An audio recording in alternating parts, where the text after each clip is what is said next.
Students, कैसे हैं आप सभी। तो स्टूडेंट्स, आज के इस वीडियो में हम लोग पढ़ने वाले हैं चुंबकीय लहरें बल, ठीक है, या फिर किसी गतिमान आवेश पर लगने वाला चुंबकीय लहरें बल के लिए डेंजर। ये पेपर में किसी प्रकार से भी आ सकता है, तो परेशान होने की जरूरत नहीं।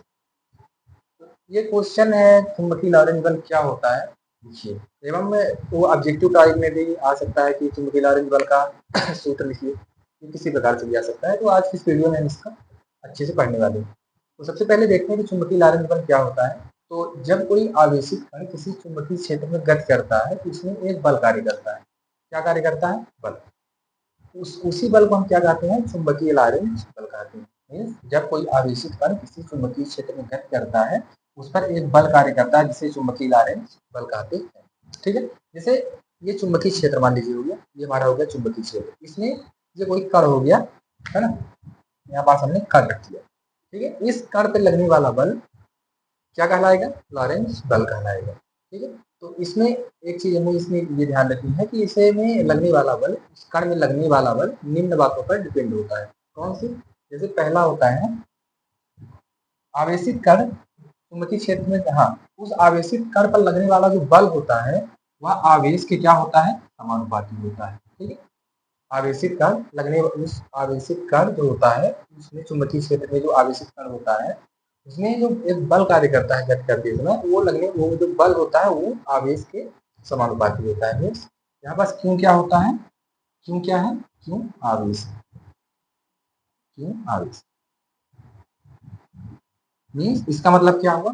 तो उस क्षेत्र में जितना अधिक आवेश होगा उतना ही अधिक उसमें बल लगेगा। ठीक, समझ में आया इतना? और दूसरी बात उसके बाद क्या होती है कि उस लगने वाला जो बल होता है, आवेशित कण में लगने वाला बल, वो क्या होता है?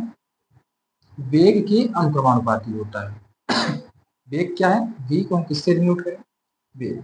v को हम क्या बोलते हैं? वेग। वेग को हम v बोलते हैं। ठीक है, तो उस कण में लगने वाला फोर्स जो होता है, बल होता है, वह किसके? वेग के अनुक्रमानुपाती होता है। उसके बाद नेक्स्ट क्या है अगला? उस कण में लगने वाला बल चुंबकीय क्षेत्र की तीव्रता के अनुक्रमानुपाती है या फिर समानुपाती होता है। जहाँ b क्या है? b है चुंबकीय क्षेत्र की, चुंबकीय क्षेत्र की तीव्रता। क्या है? चुंबकीय क्षेत्र की तीव्रता। ठीक, उसके बाद फोर्थ नंबर क्या है? उस कण पे लगने वाला बल जो होता है वो साइन थीटा मीन्स या फिर ज्या के समानुपाती होता है। क्या होता है? या समानुपाती साइन थीटा। यहाँ समझिए थोड़ा सा। जैसे मान लीजिए यहाँ पास हमने कोई कण ले लिया है ना, ये कोई कण है और इसमें कौन सा वेग लग रहा है? वेग v लग रहा है। ठीक है, v वेग लग रहा है। तो यहाँ पास जो कोण बनेगा थीटा, उसके क्या होगा? ये समानुपाती मीन्स उस कण पर जो बल लगेगा वो साइन थीटा के समानुपाती होगा। ठीक है, अब क्या करेंगे? इन चारों को हम मिला देंगे। ठीक है, तो अब लिखते हैं चारों को मिलाने पर। ठीक है, चारों को मिलाने पर यहाँ पर हम चारों को मिला देंगे। तो चारों को मिलाएंगे तो क्या हो जाएगा? या समानुपाती Q V V sine theta. Q V V sine theta. अब यहाँ पास में समानुपाती जो लगा हुआ है इसका चिन्ह हटाने के लिए क्या करेंगे? हम एक कांस्टेंट ले लेंगे, के ले लेंगे। ठीक है, कांस्टेंट के ले लेंगे तो क्या हो जाएगा? एफ बराबर के Q V V sine theta. समझ रहे हैं इतना? अब क्या करेंगे? यदि के बराबर कितना हो? एक ले ले। यदि हम के बराबर एक ले लें यहाँ पास तो क्या होगा? यदि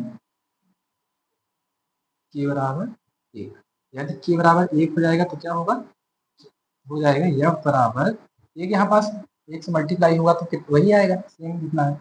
क्या हो जाएगा? एफ बराबर Q B B sine theta. यही यदि पेपर में आता है, यही चुंबकीय लहरें बने, यही आपके पेपर में करना है। तो आशा करता हूँ आप सभी को ये क्वेश्चन बहुत ही अच्छे से समझ में आ गया होगा। तो अगली वीडियो में हम फिर किसी अच्छे टॉपिक पर, इम्पोर्टेंट टॉपिक पर बात करेंगे। राधे राधे।